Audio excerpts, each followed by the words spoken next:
Mendukung aspirasi Ketua Pengarah Penguatkuasa Kementerian Perdagangan Dalam Negeri dan Kos Sara Hidup, Seksyen Kawalan Bekalan telah diberi mandat untuk membangunkan perancangan dan garis panduan bagi menguatkuasakan Akta Kawalan Bekalan 1961 dan perundangan subsidiarinya. Sepanjang tahun 2023, Seksyen Kawalan Bekalan dengan kekuatan seramai 30 pegawai dan anggota melengkapkan diri dengan moto siap siaga, komited dan berintegriti telah melaksanakan tugasan melalui dua dimensi utama, iaitu secara hard enforcement dan smart enforcement. Hard enforcement adalah kerangka utama dalam melaksanakan tugas-tugas penguatkuasaan. Selain dari kawalan secara perundangan, aspek pematuhan juga dititikberatkan melalui naziran dan pengauditan bagi memastikan pelesen sentiasa mematuhi perundangan yang dikuatkuasakan. Tahun ini, Seksyen Kawalan Bekalan telah melaksanakan naziran dan pengauditan ke atas 24 repair kes minyak masak yang melibatkan 193 rantaian pemborong, 35 pengimport dan pemborong bagi komoditi gula dan tepung, dan 5 pengeksport diesel selain dari syarikat minyak terkemuka, 8 kilang terkemuka simen dan klinker dan juga bar bulat keluri lembut. Pegawai Seksyen Kawalan Bekalan telah berjaya menghasilkan 5 kes berprofil tinggi di bawah Akta Kawalan Bekalan 1961 dengan jumlah sitaan sebanyak RM802,675. Daripada tindakan kes tersebut, 2 telah didaftarkan sebagai kesalahan predikat di bawah Akta Pencegahan Pengubahan Wang Haram 2001. Bagi meningkatkan ketegasan dalam mengawal selia barang kawalan terutama bersubsidi, Seksyen Kawalan Bekalan juga berperanan sebagai urus setia dalam proses permohonan pergantungan kuota subsidi melalui skim penstabilan harga minyak masak COSS dan lesen CSA. Pada tahun ini sahaja, sebanyak 24 syarikat telah digantung kuota subsidi minyak masak kerana atas pelbagai kesalahan penyelewengan minyak masak bersubsidi. Sebanyak 2 lesen CSA stesen minyak juga telah digantung bertempoh atas kesalahan menyebabkan keterusan diesel bersubsidi. Bagi meningkatkan kesan penguatkuasaan yang lebih progresif, tahap kerjasama dengan agensi penguatkuasaan undang-undang terus diperkukuhkan dalam mengekang penyelewengan berkaitan barang kawalan. Kerjasama bersama agensi penguatkuasaan seperti Polis Diraja Malaysia, Kastam Diraja Malaysia, Jabatan Imigresen, MAKIS dan pelbagai lagi agensi lain diperkukuhkan dari masa ke semasa melalui mesyuarat serta perbincangan berkala agar info dan maklumat sentiasa dalam pemahaman bersama. Bilateral Program Malaysia Songkla Thailand pula adalah merupakan satu permulaan baik bagi mencipta kerjasama dalam penguatkuasaan undang-undang sempadan. Kerjasama ini memastikan kita bersatu padu dalam menangani sebarang amalan yang boleh mengancam integriti sistem penguatkuasaan. Seksyen Kawalan Bekalan sentiasa mengkaji untuk menambah baik mekanisme dalam menguatkuasakan perundangan bagi membantu pegawai-pegawai di lapangan. Justeru itu, pelbagai perbincangan dijalankan dari masa ke semasa antara bahagian yang berkaitan perundangan dan polisi kementerian seperti bahagian undang-undang, bahagian dasar serta bahagian kawalan subsidi dan petroleum dan juga seksyen di bahagian penguatkuasa untuk meminda akta selaras dengan keperluan dan cabaran semasa bagi meningkatkan ketegasan dalam menguatkuasakan undang-undang. Usaha kerjasama melalui libat urus dan seksyen dalam optiris serta tindakan di lapangan bagi membantu meningkatkan keberkesanan dalam penguatkuasaan membanteras penyelewengan diesel bersubsidi. Bergerak ke arah pendekatan yang lebih kolaboratif, Seksyen Kawalan Bekalan juga mempraktikkan smart enforcement dan fokusnya adalah untuk membina pemahaman, kerjasama dan komitmen bersama terhadap pematuhan undang-undang.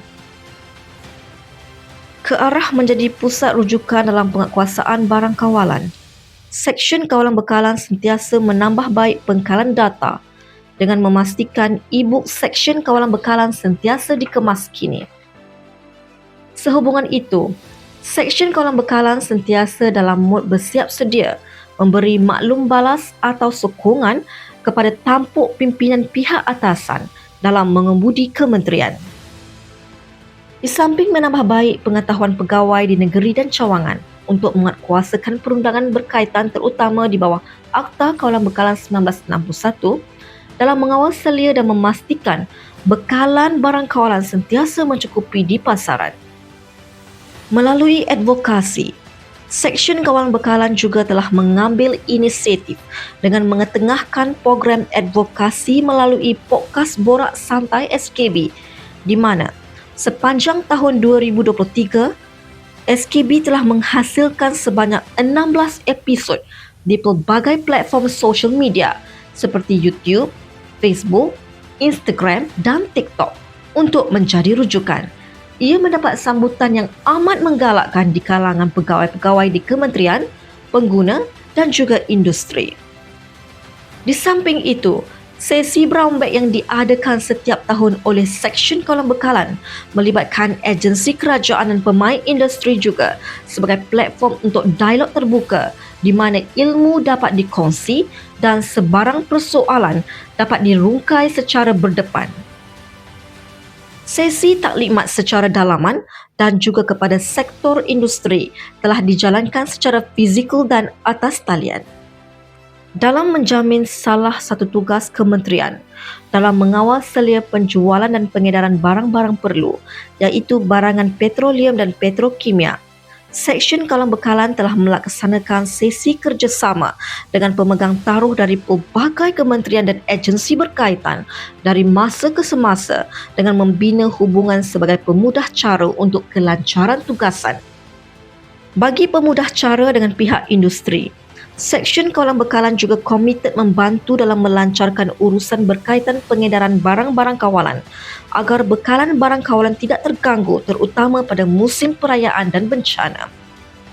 Naziran serta lawatan bagi mengenal pasti serta memahami fungsi operasi agar penguatkuasaan barang kawalan dapat dilakukan dengan lebih adil. Dalam memastikan pegawai mempunyai kemahiran serta pengetahuan dalam pengauditan barang kawalan, Seksyen Kawalan Bekalan telah mengadakan bengkel pengauditan serta menyediakan modul latihan pengauditan yang ditambah baik dari masa ke semasa sesuai dengan perkembangan industri. Penyelidikan menyeluruh ke dalam rantaian bekalan setiap komoditi seperti kajian komoditi kelapa di Indonesia yang telah berjaya dilaksanakan pada bulan Oktober dan November baru-baru ini membuktikan kajian sentiasa perlu dilaksanakan bagi memahami secara mendalam mengenai kompleksiti pasaran, bekalan dan merangka dasar-dasar baru yang relevan dengan isu-isu semasa. Dalam era kemajuan teknologi, kita berada sejajar dengan konsep smart enforcement.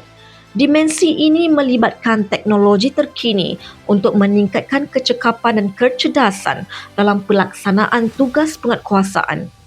Komited membantu pegawai serta pihak industri di lapangan dengan penggunaan aplikasi inovatif seperti Sistem Data Bekalan SDB sebagai sistem yang dapat mengumpul maklumat keberadaan bekalan pada masa yang hampir tepat serta terus menganalisa dari segi bekalan semasa bagi mengurangkan masalah gangguan bekalan. Sementara itu, aplikasi Ronlapo adalah untuk pemudah cara perhubungan pihak industri iaitu pengusaha stesen minyak dengan pihak kementerian dalam kawalan bagi petrol dan diesel bersubsidi. Sistem pendigitalan bagi pengurusan permit barang kawalan melalui sistem Blast dan My Permit juga dipertingkatkan dari masa ke semasa untuk kelancaran dalam kawalan, tetapi pada masa yang sama masih dapat membantu pihak industri dan pengguna. Justeru, setiap dimensi hard dan smart enforcement memainkan peranan yang penting dalam mengekalkan keseimbangan yang halus antara peraturan dan pertumbuhan perniagaan. Dengan mengintegrasikan hard dan smart enforcement ini, bukan sahaja merupakan keperluan tetapi juga komitmen bersama bagi mewujudkan peniaga yang beretika, melindungi pengguna serta menjadikan KPDN sebagai satu organisasi penguatkuasaan perdagangan domestik yang unggul.